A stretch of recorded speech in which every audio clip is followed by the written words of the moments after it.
여러분 안녕하십니까? 오늘의 미국 강예신입니다. 오늘 팩트 체크를 하겠는데 오늘 팩트 체크 시간에는 트럼프 대통령과 조 바이든 후보가 토론회에서 직접 본인들의 한 말, 그 말 자체가 굉장히 중요한 선거 이슈이기도 하고요. 그리고 후보들 자신도 사실과 다른 말 아니면 오해할 수 있는 그런 말들도 했고 그 말이 진실인 것처럼 또 많은 사람들이 소셜미디어 등에서 받아보고 계시기 때문에 여러분들께 제가 팩트를 체크를 해드리겠습니다. 팩트를 체크해드리기 전에 이 팩트 체크잖아요. 그런데 항상 이 세상은 팩트와 상상이 함께 가는 곳이기 때문에 지금 벽에 보시는 내용이 저 그림이죠. 미다스 왕입니다. 만약에 만지는 것마다 누구에겐가 소원으로 해서 그 소원이 들어줘서 만지는 것마다 금이 된 미다스의 손이잖아요. 나중에는 물론 풀어달라 먹으려고 해도 다 딸을 안아도 금이 되고 하니까. 그래서 나중에 숲속에 가서 잘 살았다는 미다스 왕이 코로나 바이러스 시대에 살았으면 어떻게 했을까? 바로 지금 저 그림이거든요. 한번 보시고요. 상상인 거죠. 그게 바로 이제 창작하는 사람들인데 이분은 조나단 무요라라고 학교를 졸업한 지 그다지 많이 되지는 않으신 분이에요. 이 삽화를 그리시는 분인데 그리스 신화에 나오는 우리들이 잘 알고 있는 그 주인공들을요. 무슨 나르시소스까지 해서 그 사람들은 이 코로나 바이러스 시대에 어떻게 지낼까 하는 것을 그린 거거든요. 손을 닦고 있잖아요. 열심히 뚝뚝뚝뚝 손이니까 참 너무너무 재밌게 저는 봤습니다. 한 10작품 이상이 되는데 여러분들께 다 보여드리고 싶은데 못 보여드렸어요. 팩트체크 전에 먼저 보너스를 드렸고요. 그래서 오늘 순서가 기후변화, 중요하죠. 화석 연료 이런 것들이 있었으니까는요. 또 오일, 시추, 외교 정책에서 중국, 우크라이나, 돈, 은행 기회자가 나오겠고 경제의 헬스케어에 대해서 여러 가지 문제, 이민, 인종, 그리고는 제가 여러분들께 꼭 이것은 전해드리고 싶다 하고 생각을 했었던 것 두 가지를 나중에 전해드리겠습니다.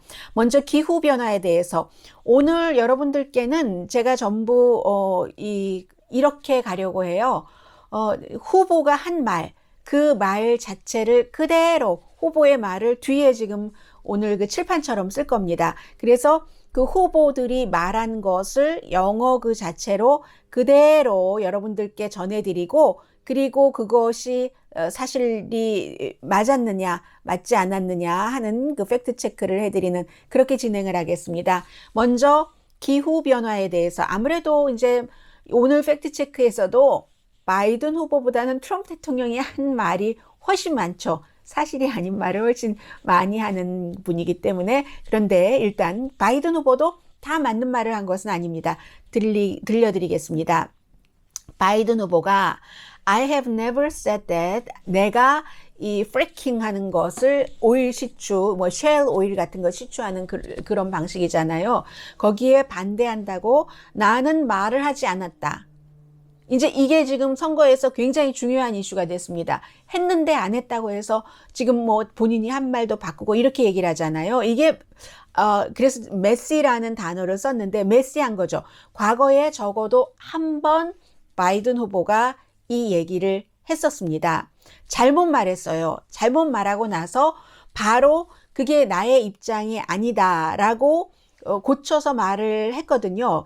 2020년 올해 3월 달에 선거 유세를 할 때 버니 샌더스와의 토론에서 그렇게 그 얘기를 하고 나서 그날 바로 정정을 했습니다. 무슨 보좌관 등등을 통해서 정정을 했는데 바이든 후보의 입장은 이런 겁니다. 화석 연료로부터 멀어져야지 되고 오일 시추 같은 것도 연방 땅에서는 새로 하는 것을 허락하지 않겠다. 그런데 민간 시추, 민간 땅에서 하는 그런 연방 땅에서는 허가하지 않고 민간 땅에서 하는 것은 오케이고 그리고 연방 정부 땅에서 새로운 시추 허가를 내주지 않겠다는 얘기였습니다.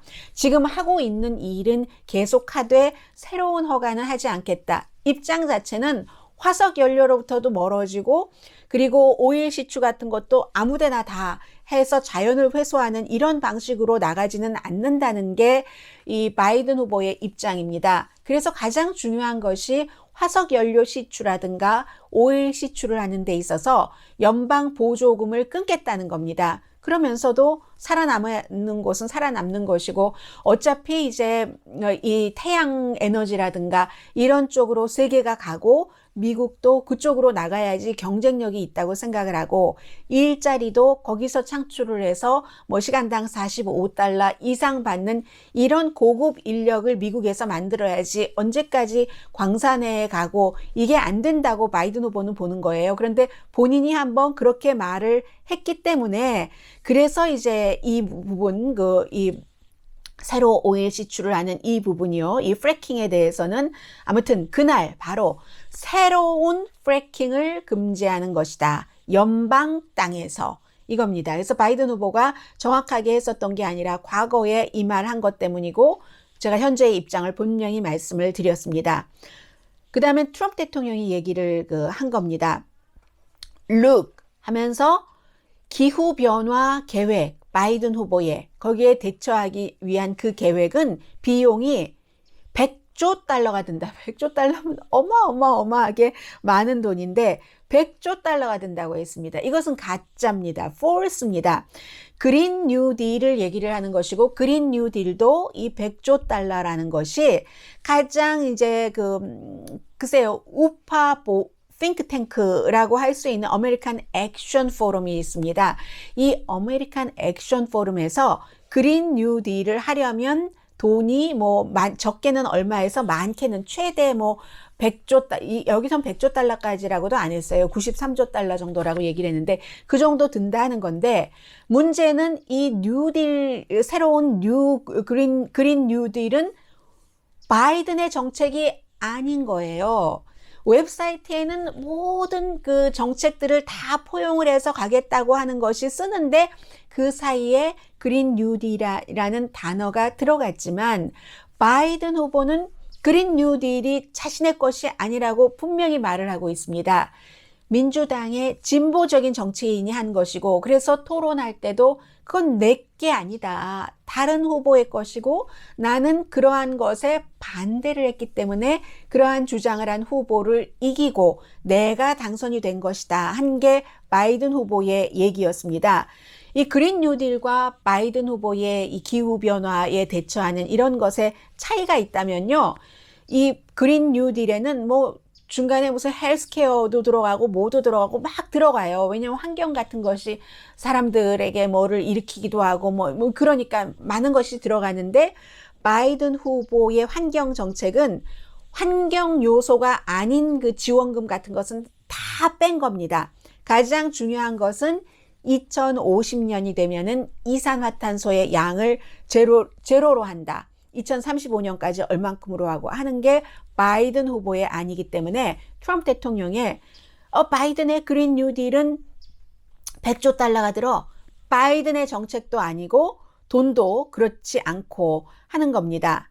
그리고 역시 기후변화에 대해서 마지막인데 바이든 후보가 트럼프 대통령이 생각하기를 he think wind가 바람 에너지가 암을 유발한다. windmills가 라고 얘기를 했는데 트럼프 대통령이 그렇게 얘기를 했다고 하는데 트럼프 대통령이 그렇게 얘기를 했어요. 그런데 바이든 후보는 그건 아니라는 거예요. 그리고 실제로 트럼프 대통령이 그렇게 얘기를 했습니다. 트럼프 대통령이 얘기한 게 사실이에요. 왜냐하면 바람 그 터빈이 소음이 있기 때문에 그 소음으로 인해서 암을 일으킨다. 트럼프 대통령이 2019년도에 그런 얘기를 하면서 여러분 주변에 그래서 그 바람 터빈이요. windmills. 이 바람개비가 있으면 그러면 집값이 75%가 내려간다라고 얘기를 했습니다. 그러면 당시에 왜 트럼프 대통령은 그런 얘기를 했냐면 호주의 한 여론조사 결과를 예로 들어서 한 건데 호주 여론조사 그 결과에서는 이 암 유발 얘기는 있지도 않았어요. 트럼프 대통령이 2019년도에 전국 공화당 기금모금위원회에서 그 얘기를 했네요. 호주 의회에서는 소음이 나니까 장기간 그런 소음에 노출이 되면은 청각 장애가 올 수도 있다. 그러나 암에 대해서는 얘기가 없었고 이 청각장애나 암에 대해서 더 연구를 해야지 된다라고 했습니다. 그러니까 바이든 후보가 트럼프가 생각하기는 발암 에너지가 캔서를 유발한다. 이 말은 트럼프 대통령이 얘기한 것 맞습니다. 그리고 또 가장 핫한 이슈인 외교 정책에 대해서 두 후보가 이 토론회에서 한 말에 참과 거짓을 말씀을 드리겠습니다. 트럼프 대통령이 조 바이든이 러시아로부터 350만 달러를 받았다. 그게 푸틴으로부터 나온 돈이다. 그대로 제가 여기에 써 있죠.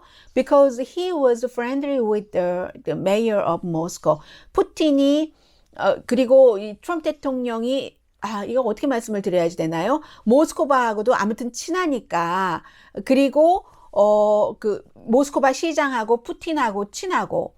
그리고 그 돈은 모스크바 시장의 부인으로부터 나왔으니까 고로 푸틴에게 돈을 받은 것이다. 트럼프 대통령은 이렇게 얘기를 했어요. 이 문장을 보시면 조가 350만 달러를 러시아에서 받았는데 그거는 고로 푸틴에게 받은 거다. 왜냐하면 그 푸틴이 모스크바의 러시아 시장과 친했고 그 돈 자체가 러시아 시장으로부터 나왔으니까. 트럼프 대통령이 이렇게 얘기했는데 이것은 원래의 그 상황을 제대로 얘기한 것이 아니고 증거도 없습니다. 350만 달러 러시아에서 받았다. 원래는 조 바이든 후보의 아들이 받았다고 얘기를 했어요.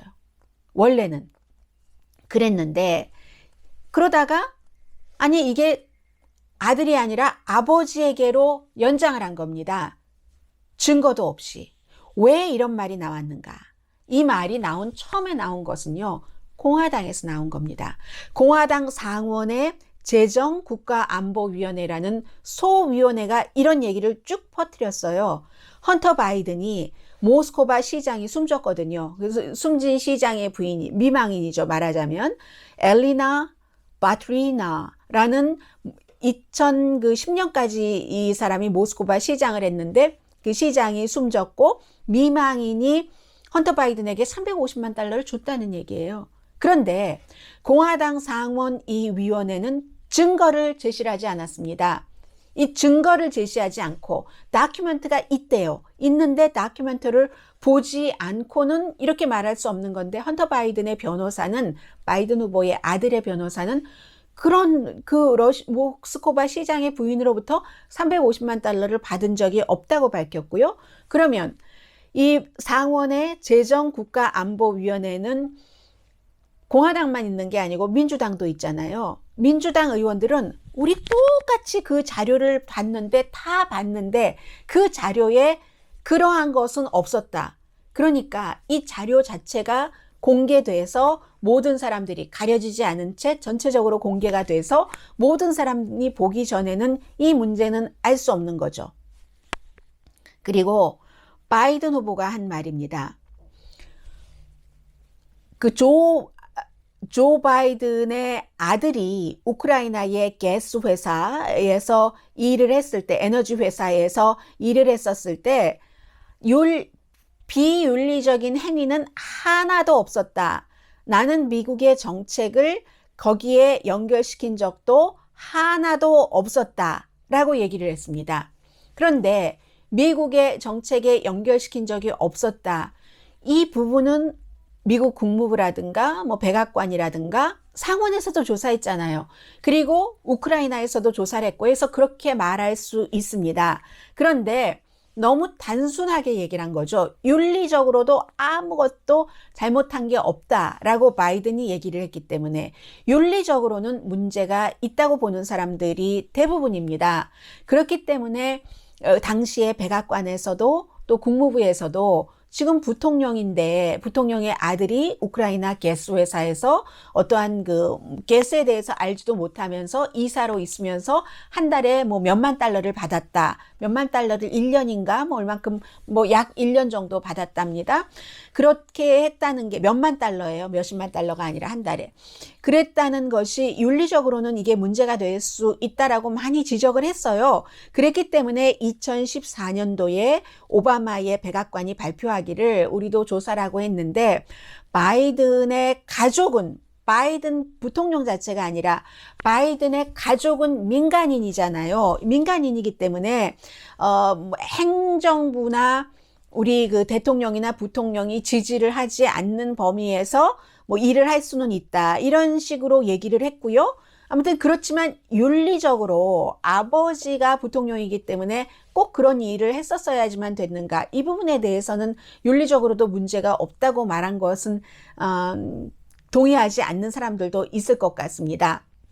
그런데 어쨌든 거듭 말씀드리지만 공화당이 주도하는 상원에서도 이 문제를 조사했잖아요. 법무부에서도 몇 명의 검사가 윌리엄 바 그 법무장관이 지시를 해서 조사를 했는데 기소할 수 있는 잘못됐다는 증거가 없다는 것으로 결론이 나버린 그런 얘기입니다. 그러나 윤리적으로까지 아무런 문제가 없다고 얘기하는 것은 글쎄요. 그래서 oversimplifies라고 규정을 했습니다. 역시 바이든의 얘기입니다. 트럼프의 국가안보보좌관이 트럼프 대통령에게 트럼프 대통령의 버디, 나 버디라고 하고 싶진 않지만 하면서 버디라고 얘기했잖아요. 친한 친구. 하는 그 루디 줄리아니가 한 말이 러시아의 정보국이나 이런 데서부터 러시아 스파이로부터 나오는 말일 수 있으니까 조심해야지 된다 하는 얘기를 대통령한테 대통령의 국가안보보좌관이 로버트 오브라이언이 했다라는 얘기예요. 루디 줄리아니가 뭐 여러 가지 본인의 아들에 대한 정보도 그렇고요. 가짜 정보를 물고 와서 그럴 수 있다 하고 그렇게 했다 하고 얘기를 했습니다. 이 부분은 글쎄 가짜라고 말하기는 그렇지만 논쟁의 여지는 논란의 여지는 있습니다. 로버트 오브라이언이 2019년도에 그런 말을 했다는 것을 여러 매체에서 보도를 했습니다. 그러면서 그 당시에 그렇게 얘기를 하니까 트럼프 대통령이 뭐 이랬다는 거예요. 어깨를 쓱 하면서 뭐 so what이라고 말을 했는지 안 했는지 모르지만 하고 그의 말을 제대로 듣지 않은 듯하다. 그런데 그럼 이것도 서면 기록이 있어야지 되는 거예요. 서면 기록으로 정확하게 누가 본 사람이 없고 그리고 뭐 로버트 오브라이언이 내가 얘기를 했다 하지 않았다라고 얘기를 하지 않으니까. 그러니까 이게 논란의 여지가 있다는 얘기입니다. 그리고 이것도 이제 중요한 문제죠. 바이든 후보가 얘기하기를 트럼프 대통령이 중국의 비밀 어카운트를 갖고 있다. 이건 오바마 대통령도 어제도 펜실베니아 유세에서 얘기를 했어요.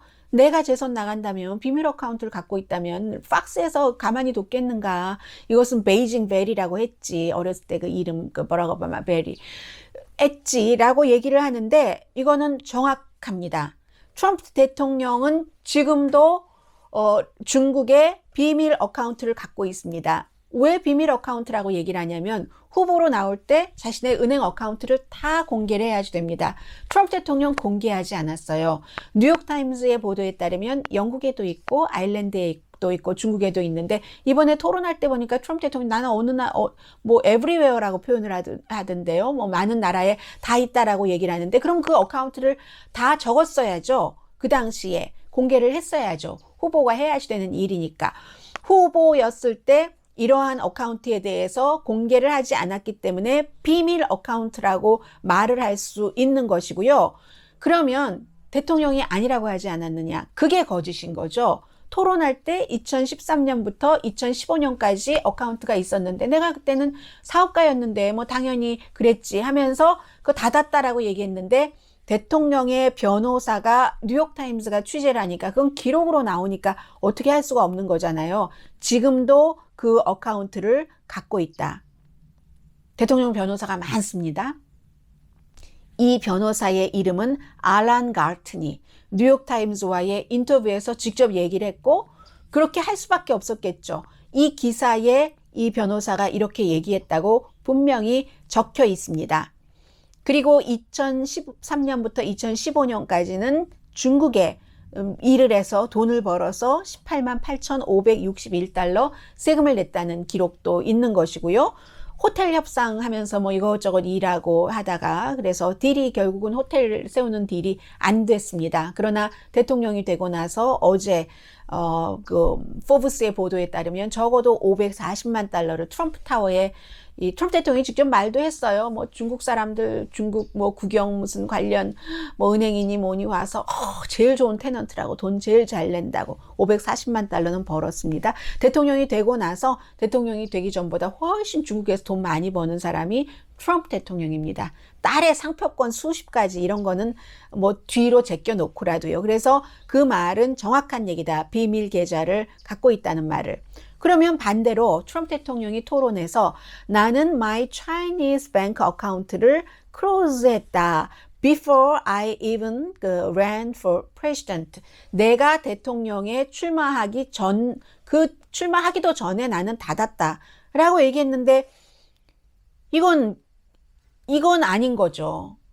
대통령의 변호사가 최근에 지금 2주일도 안 됐죠? 뉴욕타임즈와 인터뷰에서 그 어카운트 아직도 오픈돼 있다 라고 얘기를 하잖아요. 아직도 오픈돼 있고 본인의 변호사는 뉴욕타임즈와 그렇게 인터뷰를 하는데도 전국으로 생중계돼서 6,300만 명이 본 토론에서 트럼프 대통령은 나 2015년에 어카운트 문 닫았어 하니까 사람들은 어떻게 저런 것을 거짓말을 할 수가 있겠어 하면서 그 말을 믿는 거죠. 오히려 반대로 아니 2015년도에 어카운트 문 닫았다는데 왜 아직도 비밀 어카운트라고 해? 라고 얘기를 하지만 비밀 어카운트인 겁니다. 이래서 저래서. 자, 그리고요. 경제에 대해서 팩트 체크하겠습니다. 전부 이번 토론에서 후보들이 한 얘기입니다. 바이든 후보가 트럼프 대통령이 중국과의 무역 적자를 더 높였다. 더 줄인 게 아니다. 이 말은 대체적으로 틀립니다. 맞지가 않고 대체적으로 mostly false입니다. 왜냐하면 무역 적자가 2019년도에 줄어들었어요. 오바마의 그 마지막 3년보다 오바마가 8년 대통령을 했으니까요. 그때보다 줄어든 거예요. 줄어들었는데 이 무역에는 상품이 있고 서비스가 있잖아요. 상품이 있고 서비스가 있는데 상품 부분에서는 무역 적자가 늘어난 겁니다. 오바마 때보다 커졌어요. 지금 중국의 농산물 같은 거 수출하지 못하고 하니까. 그래서 상품은 무역 적자가 오바마 때보다 커진 게 사실이지만 서비스까지 다 합치면 그렇지 않거든요. 서비스까지 다 합치면 버락 오바마의 마지막 임기 3년보다는 트럼프 대통령이 최근에 중국과의 무역 적자를 줄인 게 사실입니다. 그래서 바이든 후보의 이 주장은 mostly false라고 말씀드릴 수 있겠습니다. 트럼프 대통령이 바이든은 소셜 시큐리티를 이것을 그냥 없애고 헐트하려고 정말 오래전부터 했다. 이것을 지난번에 그 버니 샌더스 후보와 예비선거 후보 토론에서 했었던 그 부분을 트럼프 대통령이 그 추운 밖에서 전부 사람들에게 보여주면서 그럼 사람들이 웃고 버니 샌더스가 뭐라고 공격하고 나서 또 바이든이 나중에 얘기한 얘기를 하고 짜집기를 해서 편집을 해서 했는데 그런 것들이 있어서 너무 위험한 겁니다. 그 비디오가 가짜예요. 왜냐하면 편집을 한 것이기 때문에 그렇습니다. 그 당시에 토론을 할 때 바이든 후보가 잘 그 답변을 못했는데 바이든 후보가 정치를 한 지가 50년이에요. 그러면 그 사이에 소셜 시큐리티에 대해서 여러 가지 계획을 말했습니다. 50년이면 이때는 예산 적자가 이렇게 높고 이때는 또 예산이 조금 괜찮고 하면은 그때마다 우리가 앞으로 소셜 시큐리티를 어떻게 해야지 되는가 하는 것을 상원에서 오래 있었으니까는요. 쭉 의원들이 연구를 하고 자신의 의견을 발표를 하고 투표를 합니다. 그래서 시대가 바뀌면서 미국의 그 예산 적자라든가 여러 가지 이런 돈에 관한 미국의 입장이 바뀌면서 바이든 후보의 입장도 많이 바뀐 겁니다. 그런데 샌더스 후보가 공격할 때 그리고 어제 특히 위스콘신의 그것은 아주 교묘하게 편집을 해서 그 바이든 후보가 거짓말을 하는 것처럼 얘기를 하는데 1970년대에는 소셜 시큐리티에 대해서 바이든 후보가 매달 우리가 소셜 시큐리티에 내는 불입금을 지금 6점 몇 %인가 그렇잖아요. 불입금을 늘리자라고 얘기를 하다가 1년은 동결을 하자. 아니면 은퇴 나이를 높이자. 베네핏을 더 올리자. 이런 형태로 그 상황에 따라서 많이 바뀌었습니다. 그런데 가장 최근에는 나이 든 사람들에게 많이 주자입니다. 그리고 1980년대, 1990년대는 소셜 시큐리티 적자 때문에 지출을 줄이려고 이걸 너무 많이 늘리면 안 된다. 이랬던 그 입장도 있고요. 그리고 가장 최근이 오바마 행정부 시절이잖아요. 오바마 행정부 시절에는 소셜 시큐리티를 철저하게 보호하는 게 부통령으로서의 입장이고 소셜 시큐리티 민영화에 대해서 반대하는 게 그러니까 가장 최근에 이 조 바이든의 입장입니다. 소셜 시큐리티를 민영화하는 것은 완전한 보장이 안 되는 부분이 있고 사실은 의료 시스템 같은 것이 그렇잖아요. 국가가 해야 된다라는 얘기를 하고 있는 사람들은 완전한 민영화이기 때문에 민영화되는 것은 돈을 벌기 위한 목적인 것이고 국가는 적어도 사람의 생명을 가지고 돈을 벌려고 하지는 않지 않겠어요? 그래서 이제 이 헬스케어의 뭐 정부화 뭐 이런 것을 공공화 이런 것을 많이 얘기를 하고 있는데 소셜 시큐리티에 대한 입장도 민영화에 대해서는 반대를 하고 바이든 후보가 그렇기 때문에 소셜 시큐리티를 죽이려고 한다. 이 말은 왜곡한 거죠. 그리고 헬스케어입니다. 헬스케어에 대한 팩트 체크, 트럼프 대통령이 이 바이든 후보 측에서는 1억 8천만 명의 미국인, 미국 가족이 지금은 이제 본인들이 원하는 것을 갖고 있는데 그 사람들의 것을 전부 이것을 무슨 사회주의처럼 의료 시스템을 그렇게 해서 아무도 선택을 할 수 없게 한다. 다 이제 그 100만, 1000만, 1억 8천만 그 플랜을 다 없애고 다 정부 단일화하려고 한다. 이건 정말 false죠. 이건 정말 그 false입니다. 이게 다 사회주의적인 시스템의 선택의 여지도 없이 그 개인의 계획을 없애려고 한다 하는데 바이든 후보는 이런 계획을 가진 적이 없습니다. 이런 계획을 발표한 적이 없습니다. 물론 공공 시스템 그 옵션을 지지하기는 해요.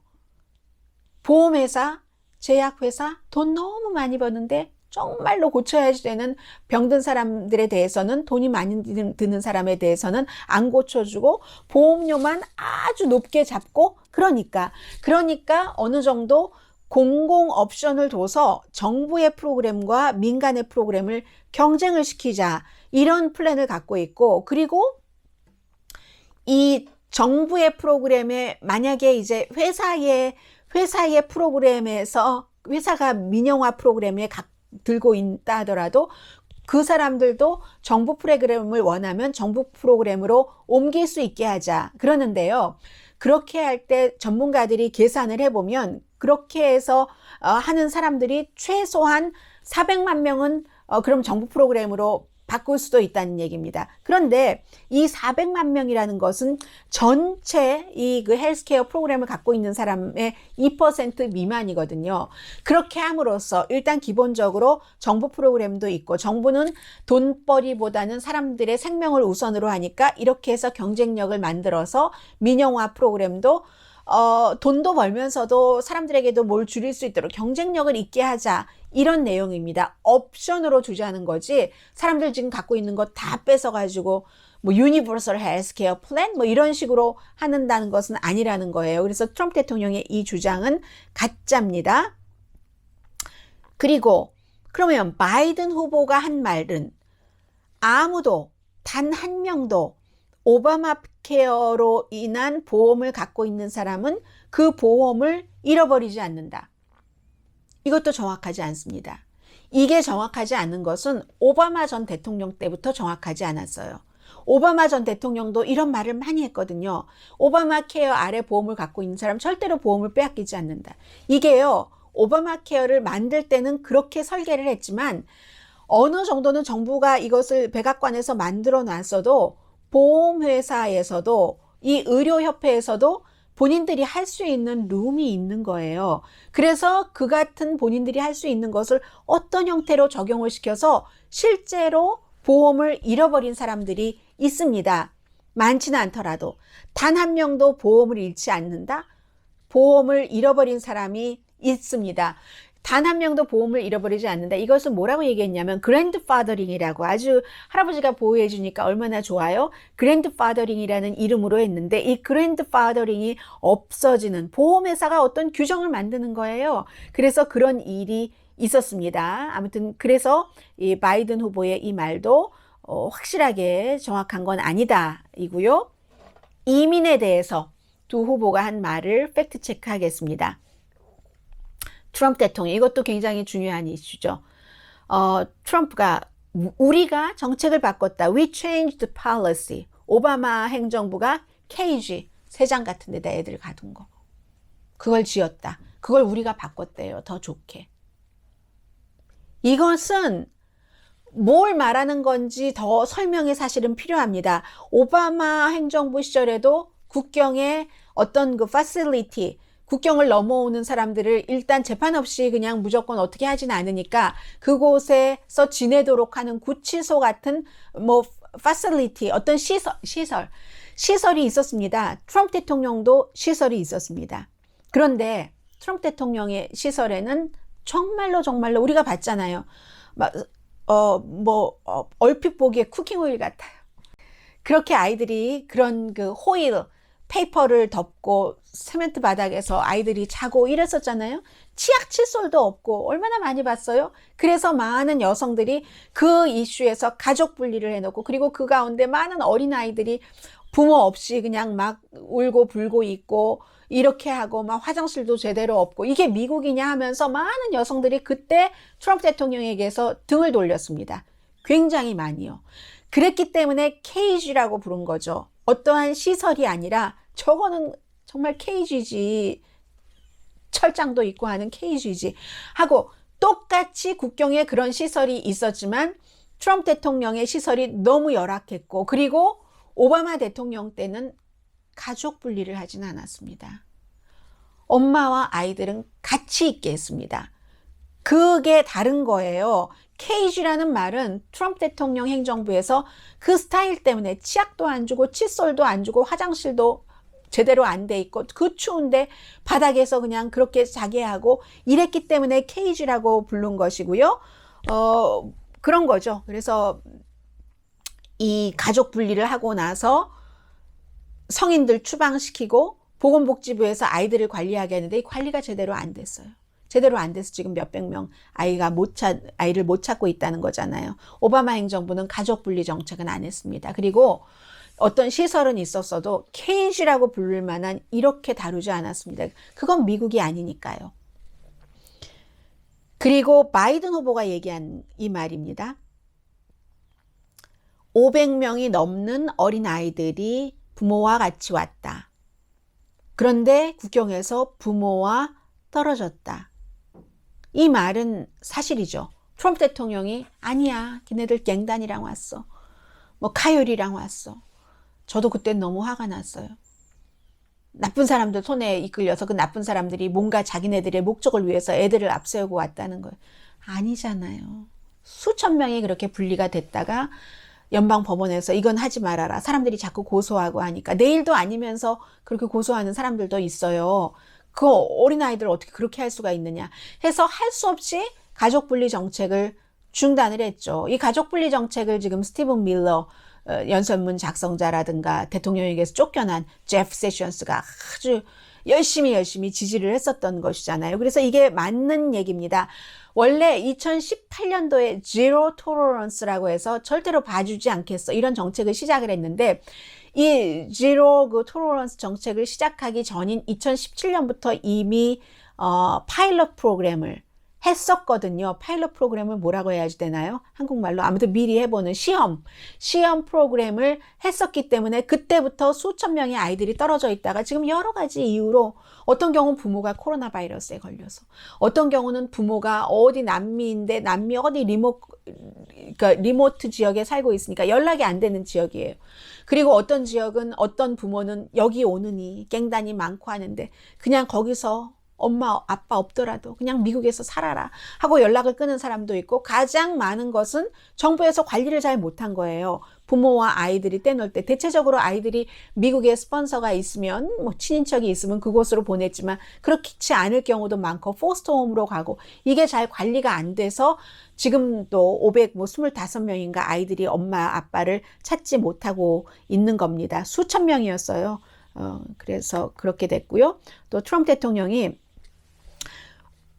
우리는 그 545명이군요. 545명 그 아이들이 가족과 만나도록, 부모와 만나도록 하기 위해서 정말 열심히 일하고 있어 라고 하는데, 이것도 더 내용이 있어야 되는 얘기 같아요. 이거 정부가 혼자 하는 게 아니니까. 제가 앞서 말씀드린 것처럼. 그리고 거기에는 변호사도 중간에 있고요. 이민 관계자도 있고요. 이민 이 부서 같은 경우도 굉장히 많이 있기 때문에 뭐 정부 우리가 혼자 다 해서 다 잘할 수 있다, 이렇게 말할 수 없는 부분입니다. 그리고 인종과 사법정의에 대해서 말씀을 드리겠습니다. 트럼프 대통령이 이렇게 말을 했죠. 블랙 아메리칸들은 정말 포식자다. 남의 걸 뜯어먹고 사는 슈퍼 포식자다. 이런 얘기를 했다. 1994년도에 아프리칸 아메리칸들이 그때 그 법안으로 많이 감옥에 갇혔는데, 1994년도에 그 법 크라임 빌을 만들 때 그렇게 얘기를 했다라고 얘기를 했습니다. 여기에 대해서는 증거가 없습니다. 1993년도에, 그때 지금 연설을 들어보면 굉장히 젊은 목소리예요. 지금과 달라요. 상원 연설에서 미국은 그 기회가 없이 살고 있는 젊은이들에게 초점을 맞춰야지 된다. 아니면 지금부터 15년 사이에 이렇게 그냥 사회에서 제대로 살지 못하고 하는 그런 정말 남의 거를 뜯어먹고 사는 포식자들이 늘어날 수밖에 없다라고 얘기를 했습니다. 그러니까 정부가 뭔가를 해야지 된다고 했어요. 근데 그때 아프리칸 아메리칸이라고 규정을 하지 않았습니다. 그리고 하원 의장도 그 당시에 거리에 정말 포식자가 너무 많다 라고 얘기를 했어요. 우리가 국가에서 방치를 했기 때문에 그렇게 얘기를 했고, 1996년도에 힐러리 클린턴도 그런 얘기를 했죠. 거리에 그렇게 하다가 아이들이 갱단에 걸리고, 갱단 어린이. 그때도 아무도 블랙이라고 하진 않았습니다. 힐러리 클린턴도 블랙이라고 하진 않았어요. 그러나 다만 그런 것을 암시할 수 있기 때문에 나중에 수십 년 뒤에 사과를 했죠. 슈퍼 프레디터. 영어로 말할 때 제가 여기 써놨기 때문에 얘기를 안 했는데요. 블랙 아메리칸을 슈퍼 프레디터라고, 남의 거 뜯어먹고 사는 포식자라고 그렇게 얘기를 했다. 딱 이것은 증거는 없다고 말씀하시고, 의도는 그런 뜻에서 했었던 얘기고요. 트럼프 대통령이 Not since Abraham Lincoln has anybody done what I've done for the black 커뮤니티. 아브라함 링컨 이후에 이래로 나처럼 블랙 커뮤니티에 대해서 많은 일을 한 사람이 없다. 이것은 역사가들이 그런가? 아닐걸이 더 많은 것 같아요. 린든 B 존슨이 민권법을 통과시켰잖아요. 그리고 사람들 투표할 수 있게 했고, 그리고 그 밖에도 많아요. 해리 트루만도 군대에서 흑백 구분 못하도록 했고, 린든 존슨 전이죠. 한국전 파병을 결정한 대통령이니까. 그리고 심지어는 리처드 닉슨도 굉장히 인종차별적인 말을 한 것이 워터게이트 그리고 테이프에 나와 있잖아요. 본인의 목소리로. 그런데도 불구하고 리처드 닉슨이 소수 인종의 권리를 보호해야지 된다는 어포머티브 액션을 지지를 하면서 사인을 한 사람입니다. 그래서 역사가들은 심지어 리처드 닉슨도 어포머티브 액션이라는 그런 일을 했는데, 트럼프가 흑인들에게 가장 많이 했다고, 여기에 대해서는 이제 논란의 여지가 있는 거죠. 그리고 이제 트럼프 대통령이 또 그 부분을 얘기를 하면서 이런 말도 했죠. 오바마 전 대통령은 한 번도 장기적인 펀딩을 흑인 커뮤니티에 하지 않았다. 롱텀 펀딩이라고 얘기를 했어요. 내가 했다. I saved 역사적인 블랙 칼리지들과 유니버시티를 내가 보호를 했다. 이거는 너무 과장한 거죠. 어떻게 돼 있냐면요. 이제 흑인 대학교 같은 뭐 하워드 대학, 뭐 이 카멜라 해리스가 나온 그런 대학들이 있잖아요. 그런 대학 같은 데에 트럼프 대통령부터 말씀드리죠. 트럼프 대통령이 2019년도에 Future Act, 퓨처 법이라는 것에 서명을 했습니다. 그래서 2억 5,500만 달러를 소수 인종을 위한 이제 특히 이제 대학을 중심으로 해서 영원한 기금으로 책정을 했고 그 가운데 850만 달러를 100만, 1000만, 8,500만 달러를 85 밀리언이에요. 85 밀리언 달러를 흑인 대학교에 지원을 했습니다.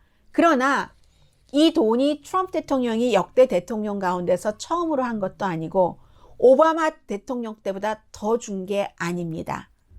오바마 때는 매년 같은 액수를 이제 교육부를 이렇게 당연히 교육부를 통해서 이게 배분이 되는 거잖아요. 그렇게 했는데 트럼프 대통령은 본인이 대통령이 되고 나서 어떻게 하면 이 액수를 줄이나 매년 액수를 줄이려고 했고 의회에서 주라고 하는 것보다도 계속 깎으려고 했습니다. 그렇게 해서 아무튼 서명을 했고 한 것이기 때문에 이 얘기는 과장을 한 거죠. 주긴 줬어요. 그러나 모든 대통령들이 다 주는 거예요. 딱 예산에 들어가 있는 겁니다. 그리고 인종에 대해서 바이든 후보가 한 말입니다. 오바마 행정부 아래 38,000명의 연방 그 죄수를 풀어줬다. 이게 이제 그 크라임 빌, 좀 죄진 사람에게 강하게 하게 하고 뭐 이랬던 것을 본인이 거기 그 법안에 서명을 했기 때문에 이제 이런 얘기를 하게 되는 건데 이것은 정확하게 얘기한 것이라고 볼 수는 없어요. 그 오바마 대통령 행정부에 본인이 부통령을 했었던 때 2018년도에 연방 교도소에 17만 9,898명, 약 18만 명이 있었는데 2012년이 피크였어요. 그때는 21만 7천 명 정도가 있었거든요. 그러니까 그 피크 때보다 2018년도에 그 18만 명 정도니까 3만 8천 명이 작았다는 그 결과가 나온 겁니다. 그렇지만 이것보다 많았던 데도 있고 적었던 데도 있고 하기 때문에 이것은 딱 제일 많았던 데와 제일 적었던 때 딱 그만큼만 그때 그 순간을 비교를 한 거기 때문에 정확하진 않다는 거예요. 그리고 이제 가장 중요하다고도 볼 수 있는 코비드-19, 코로나 바이러스에 대해서 후보들이 토론에서 한 말에 대한 팩트 체크를 하겠습니다. 트럼프 대통령이요. 앤서니 파우치 박사는 민주당인데 That's okay. 이렇게 얘기를 했습니다. Fauci is a 민주당.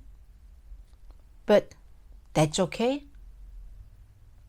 앤서니 파우치 박사 민주당 아니거든요. 국가보건연구소에서 오랜 동안 일을 하잖아요. 이 사람은 지금까지 한 번도 어느 대통령하고 지지를 해본 적도 없습니다. 사실이 아니죠. 네. 당 적이 없어요. 앤서니 파우치 박사는. 트럼프 대통령이 내가 중국에서부터 오는 그 사람들을 못 오도록 막았을 때 바이든 후보는 그렇게 막으면 안 된다, 다듬으면 안 된다라고 얘기를 했다는 거예요. 그것은 외국인 혐오다라고 얘기를 했는데 아마 그때 바이든이 나에게 인종차별주의자라고 불렀던 것 같아 하면서 그런데 지금은 나에게 더 일찍 문을 닫았어야지 된다고 얘기를 해. 이 말은 대체로 거짓입니다. 바이든 후보가 중국에 대해서 중국에서 오는 그 외국인 아이오와 캠페인을 할 때였어요. 아이오와주에서 바이든 후보가 캠페인을 할 때 그때가 마침 그 트럼프 대통령이 중국에서 오는 그런 그 사람들을 막는다는 것을 발표를 할 때였는데 그때 이 바이든 후보는 트럼프 대통령이 외국인을 혐오한다, 무슬림에 대해서 이렇게 하고 저렇게 하고 우리가 이민의 나라인데 이런저런 그리고 온정적인 나라인데 난민도 막고 이런 얘기를 하면서 외국인 혐오를 퍼뜨리고 있다라고 얘기를 했지 코비드-19, 코로나 바이러스에 관해서 그걸 연관시켜서 한 말이 아닌 겁니다. 그래서 바이든 후보는 그날 이전에도 트럼프 대통령이 외국인에 대해서 혐오적인 이런 시각을 퍼뜨리고 있다라고 얘기를 했어요. 그날 아이오와 캠페인에서 외국인 혐오라고 얘기를 했지만 코로나 바이러스와 연관해서 중국에서 오는 사람을 막았다고 한 것은 아니에요. 4월 3일에는 트럼프 대통령이 중국 여행객 막은 것을 지지하는 발언도 했습니다. 그리고 이번에는 트럼프 대통령이 경제적으로 문 여는 것을 굉장히 원하잖아요. 코로나 바이러스 사태 때에도. 그런데 조처럼 저렇게 숨어서만 살 수 없다라고 얘기하는데 이것도 아니죠. 조 바이든 후보 선거 유세 다니고 있잖아요. 처음에는 이제 그때는 굉장히 심했죠. 3월, 4월 이때는 델라웨어에 있는 집에다가 집 지하실에다가 TV 세트 차려놓고 온라인으로 하고 하다가 한 뭐 14군데 이상을 그 이후에 특히 이제 9월 이후부터는 굉장히 활발하게 그러나 소셜 디스턴싱 지키고 마스크 하고 하면서 선거 유세를 하고 있습니다. 뭐 플로리다, 펜실베니아, 텍사스, 애리조나 다 갔잖아요. 위스콘신 크노사도 갔고 그 조지 플로이드가 그렇게 됐는데 그건 미네소타죠. 그리고 뭐 많이 갔어요. 뭐 미시건도 가고 노스캐롤라이나도 가고 갔습니다. 자, 트럼프 대통령이 코로나 바이러스에 대해서 220만 명이 숨질 것이라고 우리는 예상을 했다. 고로 200만 명 숨지는 것을 막았다 하는 얘기입니다. 대체로 거짓말이죠. 220만 명을 사망할 것으로 예상했다? 그런데 200만 명을 살렸다? 지금 22만 뭐 몇천 명 숨졌으니까요. 이것은 220만 명은 왜 나왔냐면 일상생활을 그대로 하면 마스크도 안 쓰고 거리 두기도 안 하고 그리고 지금은 뭐 많이 또 오픈했지만 문을 닫는다던가 이런 것을 하지 않을 때는 최대한 220만 명까지 숨질 수 있다 하는 게 나왔던 거죠. 그런데 문도 닫고 레드 스테이트에서도 문을 닫고 했었잖아요. 그렇기 때문에 mostly false라고 말씀을 드렸습니다. 주정부 책임이다. 주정부가 다 알아서 해야 돼 하면서 또 주정부가 문 닫으면 문을 왜 닫아? 라고 문은 열라고 하고 하죠. 그리고 또 트럼프 대통령이 플로리다주 이제 바이러스 gone. That is gone. There was a spike in Texas. That is gone. There was a spike in Arizona. That is gone. 애리조나, 텍사스, 플로리다 이제는 바이러스 다 갔다. 라고 토론에서 얘기를 했습니다. 이건 정확하지가 않죠. 여름에 잠잠했었어요. 이 세 개 주에서. 그러나 다시 지금 쫙 올라와서 지난 2주일 사이에 플로리다는 29%, 텍사스 16%, 애리조나는 55%나 2주일 전보다 증가했습니다.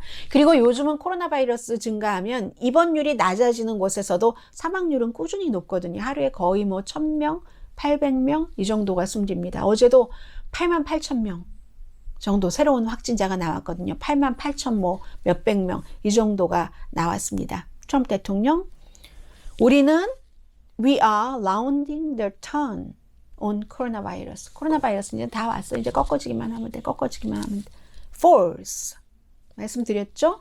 입원율은 들쭉날쭉하지만 사망률은 하루 평균 800명 이상입니다. 트럼프 대통령, 이 행정부에서는 할 수 있는 모든 것을 다 했다. 코로나 바이러스에 대해서. 이건 false죠.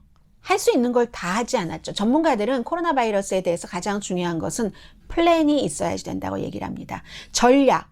그 전략을 트럼프 대통령은 내놓지 않았어요.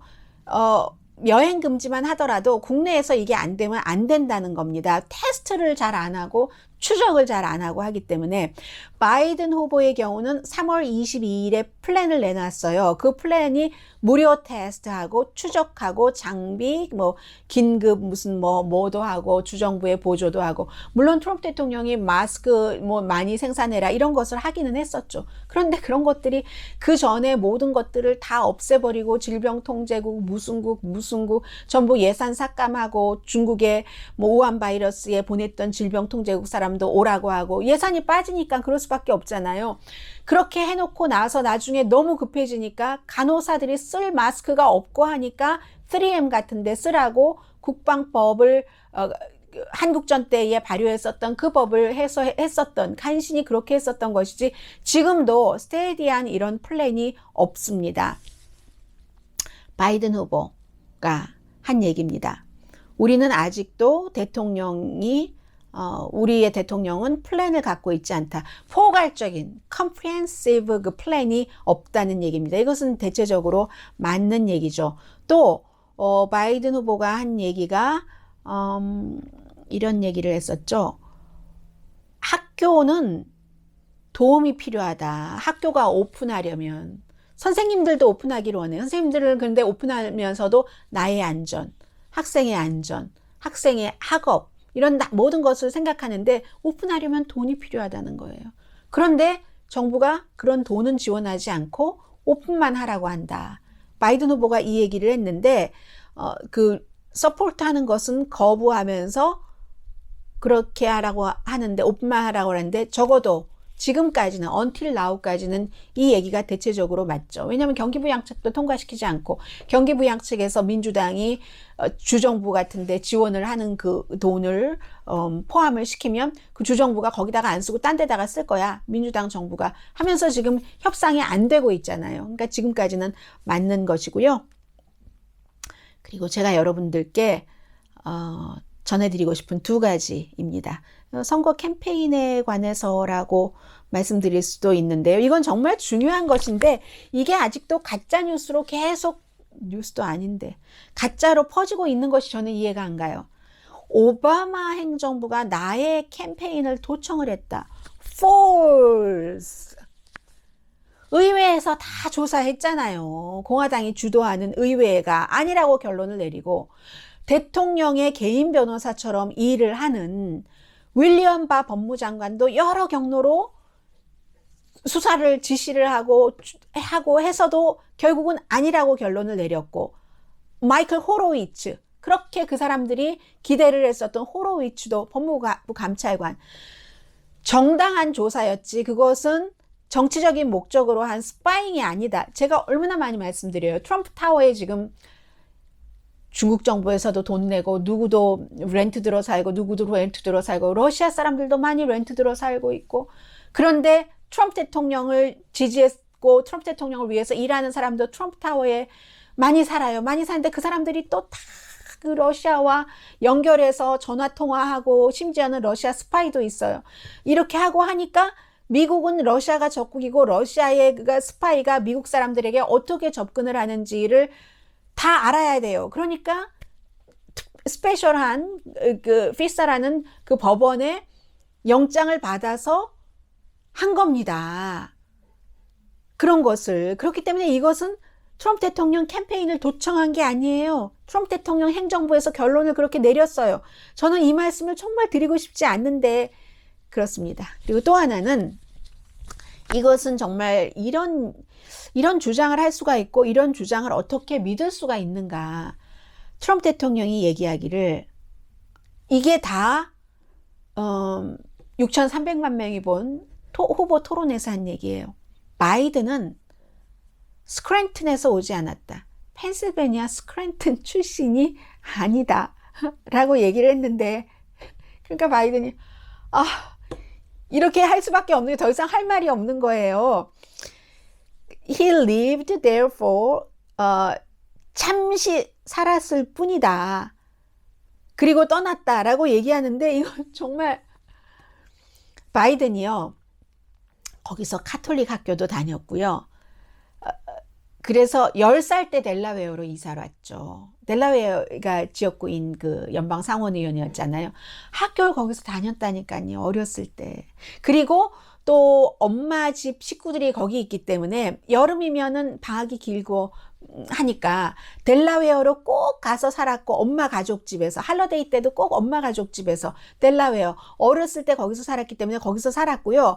그래서 펜실베니아에서 졸업 연설 좀 해주세요 하면은 꼭 가잖아요. 리그 게임, 기금 모금 꼭 가고 델라웨어가 지역구이지만 오죽하면 이 바이든 후보가 나는 연방 상원의원은 각 주마다 2명씩 있잖아요. 나는 세 번째 펜실베니아의 상원의원이다라고 얘기를 하잖아요.